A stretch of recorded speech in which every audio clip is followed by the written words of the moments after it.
Well, with flu season upon us, how do you differentiate the flu from COVID? And should you go get a flu shot? Here to answer those questions and more, discussing ways you can prevent and protect yourself from the flu this season, Dr. Nancie Fitch, an area medical director for MedExpress. Dr. Fitch, welcome to the show. We're glad you're here. So I guess first question, if I'm feeling sick, how do I know if it's the flu or COVID, or might I not even have symptoms? It can be very difficult to discern between the common cold, COVID, and influenza. So it does make it very, very challenging. Overall, are there any telltale signs between the influenza or COVID? So influenza and COVID share very much the same symptoms: fevers, chills, fatigue, body aches, cough, upper respiratory symptoms, congestion, runny nose. They're all very much similar. And a lot of times the only way to really discern is to actually test. Okay, so testing is the true way to get there. And then obviously, I mean, with COVID, you probably have to quarantine. With the flu, how much different do we treat that? So the treatment can be, for the influenza, there is some medications that you can take for influenza that can shorten the course. For COVID, there is no treatment at this time. It's all symptomatic treatment. And the difference between the two is actually the contagiousness and how long it takes before you start showing symptoms, which can lead to the more rapid spread of COVID.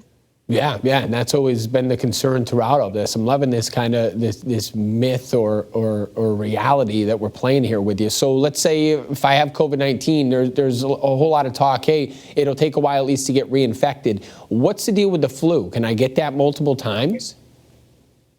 You can, because there's different strains of flu that go around, and ideally the flu shot is going to try and cover you for the vast majority of the main strains that are floating around this time of year. Very interesting. So how about this? If I'm vaccinated for COVID, does that cover me at all with the flu? I'm going to guess no. Nope, not at all. Okay, very good. So who's at high risk then for flu? Is it a lot like what we're seeing with COVID? You're elderly for the most part?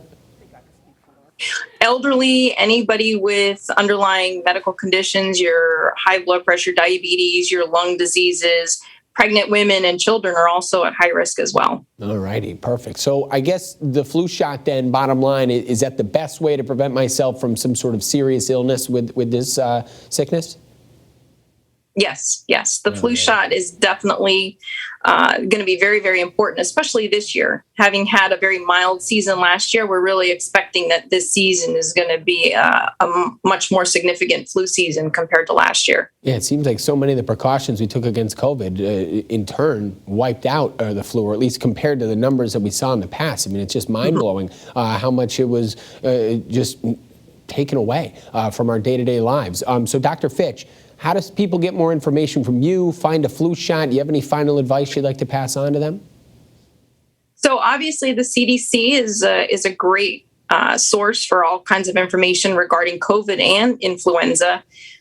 Most of the pharmacies are doing influenza vaccines. MedExpress is doing flu vaccines. We are not doing COVID vaccine, but we will give the flu vaccine. So check with your family doctor, search online, and pharmacies are good places to look for the vaccine. All right, now's the time to go and get ahead of this. Dr. Nancie Fitch, thank you very much for coming on today. Have a great one. Hey, thank you so much for having me. Have a good day. Be well.